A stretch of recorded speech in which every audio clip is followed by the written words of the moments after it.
Noir, 23e édition du côté de Yaoundé. Mesdames, Messieurs, une clôture sur fond de polémique et aussi ce qu'on pourrait qualifier de scandale pour certains. Ce matin, pour parler de l'actualité relative aux écrans noirs et aussi du cinéma en général au Cameroun, nous recevons un réalisateur, Monsieur Simon William Koum, réalisateur de cinéma, mais aussi du côté de Voriprod. Bonjour. Bonjour Yannick, bonjour à vos téléspectateurs. Oui, alors vous confirmez, vous êtes réalisateur de cinéma et aussi du côté de Voriprod, qui est une écurie qui promeut le cinéma camerounais. Oui, Simon William Koum est réalisateur camerounais et un des employés de Vori Production, surtout en termes de réalisation de cinéma. Ouais. On aura l'occasion de revenir sur vos différentes productions personnelles, vos films et donc votre actualité en toute fin d'entretien. Mais intéressons-nous au cinéma, aux écrans noirs, si vous le voulez bien. Alors, qu'est-ce qu'on peut retenir de cette autre édition des écrans noirs? Quelles sont vos impressions? Bon, en tant que Camerounais, comme d'habitude, on a eu les écrans noirs qui se tiennent depuis plus de 23 ans. Ouais. C'était la 23e édition. C'est notre grande messe du cinéma camerounais et d'Afrique centrale. Bon, en tant que cinéaste, un peu de déception. J'ai été un peu déçu. Et pour quelle raison? Comme tous les autres. Bon, les raisons principales liées à l'organisation qui, pour nous cinéastes, n'a pas été beaucoup à la hauteur de nos attentes. C'est vrai qu'il y avait des failles dans des années passé, mais cette année, ça a été encore catastrophique. Est-ce qu'on peut s'intéresser un tout petit peu à ce que vous estimez qui n'a pas marché cette fois-ci? Qu'est-ce qui n'a pas marché véritablement? Bon, déjà, les prémices de cette mauvaise organisation commencent dès la sélection des films. Oui. Vous savez, généralement, les films sont... La liste officielle sort peut-être un mois avant, mais cette année, c'est à moins de 2 semaines qu'on a eu la sélection officielle des écrans noirs. Et on s'est retrouvé avec une série de 2 listes carrément dans certaines catégories, comme la catégorie long métrage camerounais. On a eu une première liste, après une deuxième liste, et après, revenir encore sur une autre liste. Ça nous a un peu embrouillé, nous, cinéastes. Moi, par exemple... mon nom s'est retrouvé dans l'une des listes avec mon film Mena.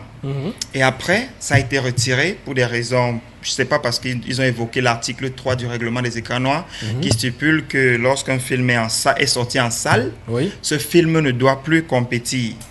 Bon, des gens se demandent pourquoi est-ce qu'on a retrouvé dans des films sélectionnés. Non, ça veut dire que parmi ces films qui finalement ont été sélectionnés, figuraient des films qui étaient déjà sortis en salle. Oui, il y a eu cette... Mais pas le mien. Pas le mien. Ah, le mien n'est pas sorti en salle. D'accord. Le mien n'est pas sorti en salle. Bon, ça a été également retiré. Maintenant, lorsqu'on arrive à l'événement proprement dit, l'organisation nous a un peu déçus parce que déjà, les écrans noirs ont un gros souci au niveau de la communication. On se retrouve dans des salles de cinéma carrément vides. Peut-être avec le réalisateur et un ou deux de ses amis, on retrouve aucune effervescence autour du village du festival. Ça veut dire que la population de Yaoundé, personne n'est au courant du festival. Lorsqu'on évolue encore plus grave, nous producteurs, on part aux écrans noirs, il y a ce petit truc qu'on appelle le marché du film. Oui, le marché du film. Le marché du film est supposé être une plateforme mise sur pied par le festival, comme ça se passe à Ouagadougou, excusez-moi. Mais avec le FESPACO. Avec le FESPACO un peu ailleurs. On doit avoir des acheteurs qui sont là pour s'entretenir avec des producteurs. Les producteurs peuvent placer leurs produits autres. Mais cette année, aux écrans noirs, je peux le dire, il n'y avait presque personne. Il y avait peut-être Téléchat qui était là, bon... pour leur documentaire autre. Certaines chaînes comme A+, et TV5 qui étaient là plus pas pour l'achat direct ou ni négocier avec les producteurs et passer plus de contacts et autres. Donc on se retrouve, il n'y a pas cela. Et on est même surpris que la sous-région Afrique centrale, il n'y a aucune chaîne. La vôtre par exemple n'y était pas. Non, je vous arrête tout de suite. On était représentés. On avait sur LKM Télévision, la télévision du monde, des minutes consacrées donc aux écrans noirs. Oui, non, moi je parle du marché de films parce que le marché de films, c'est où les chaînes de télé viennent s'approvisionner en contenu. Et c'est organisé par le festival. D'accord. Même, excusez-moi, la faute donc aux écrans noirs. Non, aux écrans noirs. Donc, moi, ils n'ont pas invité les chaînes de télévision à venir justement vérifier, regarder ce qu'il y a comme nouveauté en termes de séries et de contenu pour leur chaîne. Exactement. Voilà. Donc c'est un peu ça, si je peux clôturer. L'autre point qui nous a vraiment énormément choqué, nous cinéastes camerounais, c'est à la clôture où le jury déclare catégorie meilleur acteur camerounais. Ils n'ont pas trouvé d'acteur, ils ne discernent pas ce prix. Alors, c'est un sujet que j'aurais voulu qu'on aborde un peu plus tard, mais intéressons-nous donc à cette polémique-là, parce que c'est l'une des raisons également pour lesquelles vous êtes conviés sur ce plateau, et parce que ça fait jaser dans le milieu du cinéma, dans les médias, les acteurs réagissent. On a vu, par exemple, Mitumba, Ebenezer Kepombia, qui s'est insurgé et indigné par rapport à cette décision, qui estimait qu'on ne peut pas dire que parmi les acteurs, il n'y a pas quand même quelqu'un qui était meilleur par rapport aux autres, au point de ne pas avoir été... Qu'est-ce que ça vous inspire finalement? Quel est votre commentaire par rapport à cette problématique? Personnellement, je suis assez choqué.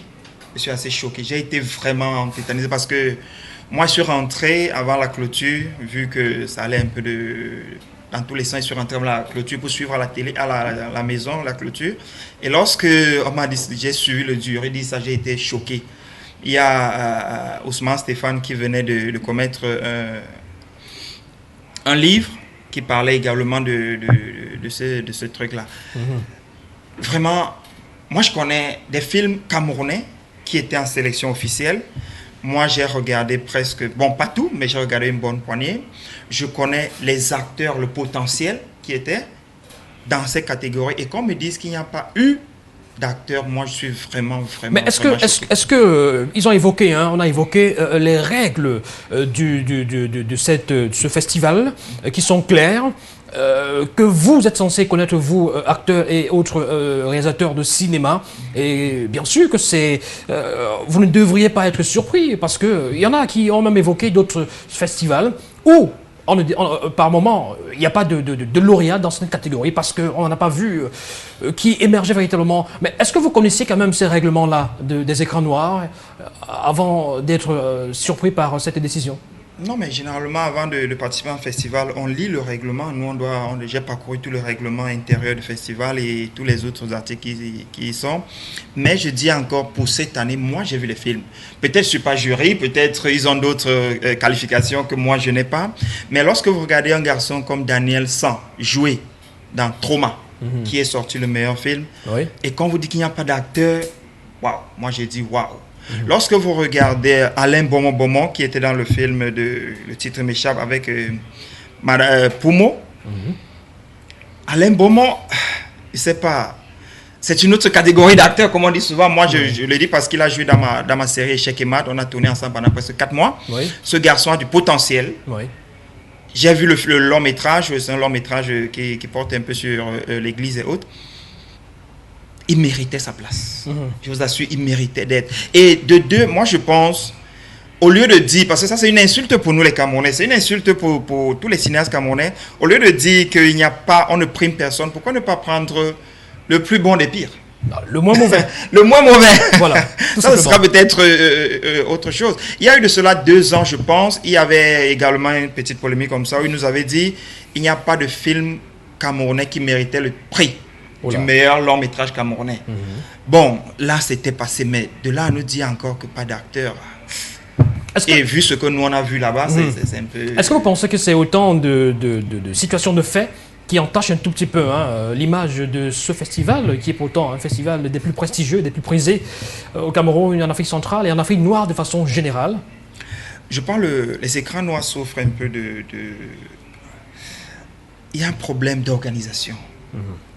Je ne vais pas tirer ça dans la politique, mais je dirais un peu pour moi personnellement, c'est un peu à l'image de certaines choses qui se passent dans ce pays, parce que lorsque une équipe, vous laissez une équipe pendant 23 ans, la même équipe est là, il y a de quoi des réseaux doivent se créer, il y a de quoi des négligences doivent être faites à certains points.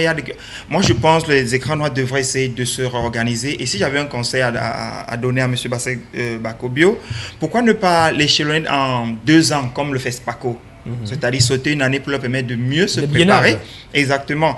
Et également, revoir l'équipe, la programmation, la communication et tout ce qui va avec, il devrait essayer de revoir. Mais est-ce qu'on peut pas également essayer de voir ça sous un autre angle? Est-ce que les écrans noirs sont véritablement soutenus aussi par les pouvoirs publics, les ministères de la culture et toutes les instances qui doivent normalement venir en aide à la culture et en particulier au cinéma camerounais? Est-ce que c'est soutenu véritablement? Parce que même côté sponsoring, j'ai pas l'impression, hein, parce qu'on a suivi de très près l'actualité des écrans noirs, j'ai pas comme l'impression que les sponsors couraient. Hein. Justement, les écrans noirs sont reconnus d'événements d'utilité publique. Ça veut dire que ça en soutien de l'État. Bon, maintenant, tout à l'heure, j'ai oublié d'évoquer ce point au niveau des sponsoring. Oui.